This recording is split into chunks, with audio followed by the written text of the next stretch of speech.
welcome back my channel. I'm Neha and today I am going to learning about for exercise therapy. Exercise therapy में हमारा जो topic चल रहा है वो हमारा पोस्चर है। आज हम ये सेकंड वीडियो लेके आए हैं जिसमें आज हम पढ़ने वाले हैं पैटर्न ऑफ पोस्चर। क्या पैटर्न है, क्या अलाइनमेंट है पोस्चर का, वो आज की इस वीडियो में हम डिस्कस करेंगे। सो स्टार्ट करते हैं। पैटर्न ऑफ पोस्चर में क्या होता है, दो टाइप से हमारा पैटर्न होता है। एक होता है हमारा गुड पोस्चर एंड एक होता है हमारा बैड पोस्चर या फॉल्टी पोस्चर। अब गुड पोस्चर और फॉल्टी पोस्चर में क्या डिफरेंस है। गुड पोस्चर में क्या होता है, हमारी जो बॉडी है वो मेंटेन, उसके जो जितने भी अलाइनमेंट होते हैं, हमारे जो बॉडी के जॉइंट्स जितने भी हैं वो सारे अलाइनमेंट पे होते हैं, मेंटेन होते हैं, स्टेबिलिटी होती है और अच्छा कोऑर्डिनेशन बैलेंस होता है। उसकी जो लाइन ऑफ ग्रेविटी होती है, सेंटर ऑफ ग्रेविटी होती है, वो एक लाइन में होती है। और जो फॉल्टी पोस्चर होता है, फॉल्टी पोस्चर में क्या होता है कि वो पुअर न्यूट्रिशन की वजह से हो सकता है, कोई भी ट्रॉमा होने की वजह से, कोई भी पैथोलॉजी होने की वजह से हमारा जो पोस्चर है वो पुअर हो जाता है, तो मेंटेन नहीं हो पाता, स्टेबिलिटी उसकी कम हो जाती है। और क्या है, मेंटली हम मेंटल हेल्थ हो गई हमारी, हाइजीन हो गया, कंडीशंस हो गई, पेन है, मस्कुलर पेन है, तो इन सारी चीज़ों की वजह से हमारा जो पोस्चर होता है वो पुअर हो जाता है। तो हम अभी देखते हैं गुड पोस्चर के बारे में। गुड पोस्चर कैसे होता है, गुड पोस्चर हम क्यों बोलेंगे उसे, क्योंकि उसके जो जितने भी अलाइनमेंट है वो एक लाइन ऑफ ग्रेविटी में होते हैं। तो स्टार्ट करते हैं। Posture said to be good. हम पोस्चर को गुड कब कहेंगे, जब जब उसकी मैक्सिमम एफिशिएंसी होगी और मिनिमम एफर्ट होगा। Maximum efficiency and minimum effort जब हमारा होगा तो उसे हम बोलते हैं good posture. Okay, and next point है हमारा, for a good posture the line of gravity should pass specific body landmark. जो लाइन ऑफ ग्रेविटी होती है हमारी, जो हमने आपको बताया था, लाइन ऑफ ग्रेविटी क्या है कि इमेजिनरी लाइन होती है, तो वो क्या है, इमेजिनरी लाइन है एनाटॉमिकल पोजीशन में। तो हमारी स्पेसिफिक लैंडमार्क है, जो भी स्पेसिफिक बॉडी ज्वाइंट होते हैं उन पे आके मतलब वहाँ से क्रॉस करती है, वहाँ से पास होती है, तो उसे हम बोलते हैं, मतलब एक गुड पोस्चर होता है। एंड नेक्स्ट पॉइंट है हमारा, an ideal posture is in which the body segment are aligned vertically and then LOG means line of gravity passes the all joint axes. क्या होता है एक आइडियल पोस्चर, क्या होता है आइडियल पोस्चर मीन्स जो हमारा एक आइडियल पोस्चर होता है उसमें जो हमारे जो बॉडी सेगमेंट होते हैं वो अलाइन में होते हैं, वर्टिकली हमारी लाइन ऑफ ग्रेविटी होती है, पास करते हुए स्पेसिफिक जॉइंट एक्सेस है। अब एक जैसे ये सपोज कर लेते हैं, ये हमारी बॉडी है, ठीक है, ये बॉडी हो गई। तो वो जो बॉडी है हमारी इस टाइप की हो गई, ठीक है। तो जो लाइन ऑफ ग्रेविटी वो इमेजिनरी लाइन होती है, एक वर्टिकली लाइन होती है हमारे जो बॉडी सेगमेंट से होके गुजरती है।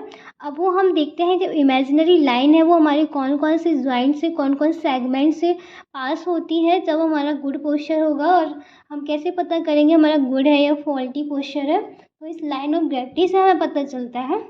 तो हम देख लेते हैं कैसे कि जो हमारी बॉडी सेगमेंट्स होते हैं, जैसे कि हमारा सर्वाइकल रीजन हो गया, थॉरेसिक रीजन हो गया, हिप जॉइंट हो गया, नी जॉइंट हो गया, एंकल जॉइंट हो गया, पटेला जॉइंट हो गया। तो इन सारी चीज़ों से क्या होता है, यहाँ से हमारा लाइन ऑफ ग्रेविटी जो होती है पास करते से एनाटॉमिकल पोजीशन में पास करती है, और पास उन्हीं लैंडमार्क से पास करेगी, उन्हीं लैंडमार्क से वो हमारा पोस्चर होता है वो गुड पोस्चर होता है।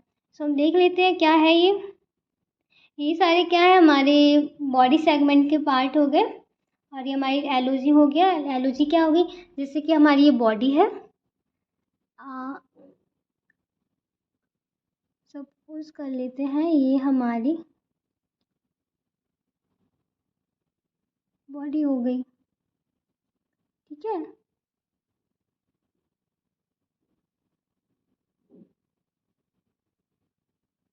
गंदा सा डायग्राम बना है, डायग्राम पे मत जाइएगा, हम ओनली समझाने के लिए आपको बता रहे हैं। तो ये क्या है, हमारी बॉडी हो गई एनाटॉमिकल पोजीशन में।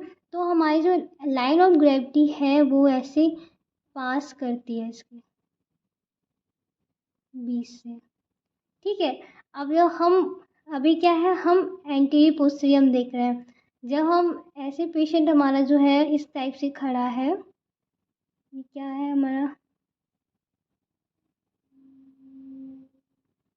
फंडामेंटल पोजीशन होती है इस टाइप से, वही हम आपको बना के दिखा दे रहे हैं।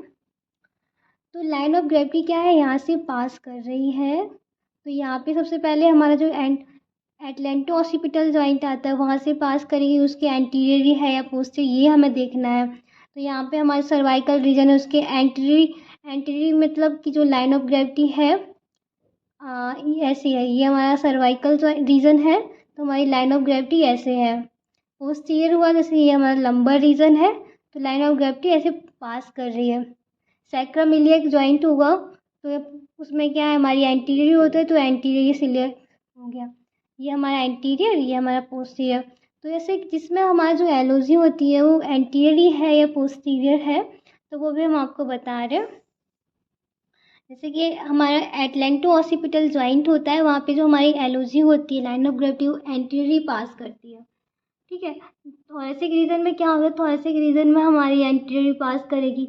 लंबार रीजन में क्या होगा, पोस्टीरियर रहेगी। सैक्रमिलियक जॉइंट में क्या है, हमारी एंटीरियर रहेगी line of gravity. And hip joint में क्या है, पोस्टीरियर रहेगी। नी जॉइंट में क्या है, एंटीरियर रहेगी। पटेला में भी पोस्टीरियर रहेगी। एंकल जॉइंट में भी एंटीरियर रहेगी। तो जो हमारी लाइन ऑफ ग्रेविटी है वो इसके अकॉर्डिंग, जैसे ये इसमें बताया एंटीरियर पोस्टीरियर रहेगी, सर्वाइकल एंटीरियर, तो ऐसे जब रहेगी इस लाइन ऑफ ग्रेविटी में बॉडी सेगमेंट से हमारी जो लाइन ऑफ ग्रेविटी पास कर रही है, तो ये हमारा क्या होगा, एक गुड पोस्चर होता है। जैसे कि यहाँ पे हमारा हो गया एटलेंटो ऑसिपिटल जॉइंट, तो हमारी जो एलोजी है वो एंटीरियर ही है। ठीक है, पोस्टीरियर में ऐसे पोस्टीरियर हो रहा है तो पोस्टीरियर ही रहेगी। ये हमारा एंटीरियर का पॉइंट, ये हमारा पोस्टीरियर का पॉइंट, ये हमारा एंटीरियर का पॉइंट, ये हमारा पोस्टीरियर। तो लाइन ऑफ ग्रेविटी कैसी निकल रही है, इस टाइप से निकल रही है, इनकी एंटीरियर ही है, ये पोस्टीरियर है, ऐसे करके तो उससे पता चल जाता है कि लाइन ऑफ ग्रेविटी कहाँ से क्रॉस होके पास होके निकल रही है। तो ये हमारा इससे पता चलता है कि हमारा पोस्चर है वो गुड पोस्चर है। आई होप आपको समझ आया होगा आइडियल पोस्चर में क्या, पर पोस्चर भी चेंज होते रहते हैं, एज के अकॉर्डिंग होता है चेंज, कोई भी ट्रॉमा है उसके अकॉर्डिंग तो होता ही है। फॉल्टी पोस्चर मतलब फ्रैक्चर की वजह से फॉल्टी पोस्चर हो जाता है, पर जो न्यूट्रन की वजह से पोस्चर चेंज हो जाता है। एक प्रेग्नेंट लेडी होती है उसका पोस्चर चेंज हो जाता है। जैसे कि हमारे स्पाइन में कोई डिफॉर्मिटी हो गई, काइफोटिक हो गया, लॉर्डोसिस हो गया, स्क्लोसिस हो गया, इन सब से क्या होता है कि हमारा पोस्चर होता है वो चेंज हो जाता है। पर अब जो होता है पैटर्न पोस्चर का वो यही होता है जो हमने आपको यहाँ पे दिखाया है। बहुत ज़्यादा इम्पॉर्टेंट है क्योंकि ये बार बार पूछा जाता है एग्ज़ाम में। नेक्स्ट हम देखते हैं बैड पोस्चर के बारे में। बैड पोस्चर क्या है, बैड पोस्चर से जैसे कि थोड़ा बहुत समझ आ रहा होगा कि कोई भी ट्रॉमा की वजह से है, कोई भी न्यूट्रिएंट्स की डिफिशियंसी की वजह से हो रहा है, पुअर सप्लाई की वजह, poor oxygen supply, poor blood supply की वजह से है, तो इसकी वजह से हमारा पोस्चर होता है वो पुअर हो जाता है। और हम कोई पुअर पोस्चर में मतलब बहुत टाइम से हम एक ही पोजीशन में बैठे हुए हैं, सपोज़ कर लेते हैं आप किसी मतलब जॉब करते हो, वहाँ पे आपका जो काम है वो 5-6 घंटे का काम है, तो आप चेयर पे बैठ के एक ही पोजीशन में आप रेगुलर कंटिन्यू काम किए जा रहे हो, तो इससे क्या होता है आपका पोस्चर होता है वो चेंज हो जाता है, फॉल्टी हो जाता है, तो उसे भी हम बैड पोस्चर कहते हैं। और कोई भी ट्रॉमा है, कोई भी एक्सीडेंटल केस है और फ्रैक्चर हो गया, आपको सर्जरी हुई कोई सी, कोई भी स्पाइन डिफॉर्मिटी हो गई, कोई भी जॉइंट रिप्लेसमेंट हो गया, बहुत सारी ऐसी कंडीशंस होती हैं इनकी वजह से हमारा जो पोस्चर होता है वो चेंज हो जाता है, तो उसी पोस्चर को हम फॉल्टी पोस्चर बोलते हैं। तो इसमें क्या है, posture said to be bad और पुअर, बैड भी बोल सकते हैं पुअर भी बोल सकते हैं, when unnecessary amount of muscular effort is use maintain the posture. क्या होता है, ऐसे भी पोस्चर हमारा फॉल्टी होता है, तो हमारा जो मस्कुलर एफर्ट होता है वो अननेसेसरी हो जाता है, जो एफर्ट होता है वो हमारा ज़्यादा हो जाता है, ज़्यादा हाईली डेवलप मसल्स हो जाती है, हाइपरट्रॉफी हो जाती है, और उसकी वजह से भी हमारा पोस्चर होता है वो बैड हो जाता है। तो क्या क्या ऐसे कुछ फैक्टर्स होते हैं जो हमारे मतलब पोस्चर बैड पोस्चर के लिए रिस्पॉन्सिबल होते हैं। कौन कौन से ऐसे फैक्टर हो गए, जैसे कि कोई पेशेंट है वो मेंटली डिस्टर्ब है, उसे पहले से कोई भी मतलब मेंटली प्रॉब्लम है, तो उससे भी पोस्चर डेवलप नहीं मतलब पोस्चर डेवलप नहीं होता है, बढ़िया कॉन्फिडेंटली पेशेंट नहीं रहता है तो पोस्चर नहीं बनता है, फॉल्टी पोस्चर आता है। कोई पेशेंट है, कोई भी क्लाइंट है जिसे लो कॉन्फिडेंटली है, वो लो कॉन्फिडेंट भी हो कुछ फॉल्टी पोस्चर की वजह से हो जाता है। और क्या होगा, कोई भी जैसे हम जो डिजीज़ हो गई, कोई सी पैथोलॉजी हो गई, उसकी वजह से पोस्चर फॉल्ट हो गया, क्योंकि वहाँ पे क्या करना पड़ा, एम्पुटेशन करना पड़ा या सर्जरी करनी पड़ी, उसकी वजह से हो गया हमारा पोस्चर।